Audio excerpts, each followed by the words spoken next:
बदकिस्मती से हमारे मुल्क में इस तरह एक निज़ाम जारी है कि लोग गाड़ी रोड पर पसंद करके ख़रीद लेते हैं, बाद में उनको पछतावा होता है, पता नहीं होता, सही पैसे देकर ख़रीदते हैं, वो चोरी की निकल आती है या नाटक पेड होती है या उसमें फेक डॉक्यूमेंट्स या चेसिस टेम्पर होता है। आम आवाम नहीं समझती इस पर।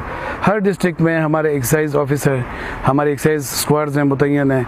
बराए मेहरबानी आवाम को चाहिए कि गाड़ी ख़रीदते पहले एक्साइज ऑफिस लाएँ, उनको चेक करें, फिर पैसे गिनें, फिर पैसे दें लोगों को कि इनको मज़ीद तफ्तीश ना हो, आगे इनको मसाइल ना बनने के लिए। तो इनको चाहिए कि जो भी गाड़ी ख़रीदे इससे पहले एक्साइज ऑफिस से, हर डिस्ट्रिक्ट में एक्साइज ऑफिस से रब्ता करें, उसके बाद फिर पेमेंट करें अपनी गाड़ी का, तो इनको कोई मसला नहीं होगा।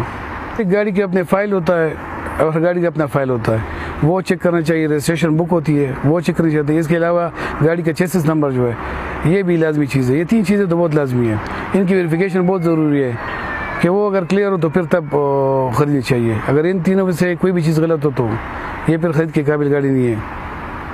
1.5 से वेरिफिकेशन भी इसकी होनी चाहिए कि इस पर कोई FIR है कि नहीं है। तो ये बहुत ज़रूरी चीज़ है। 4 बेसिक चीज़ें मालिकान को चाहिए, ओनर्स को, कि तस्दीक करें।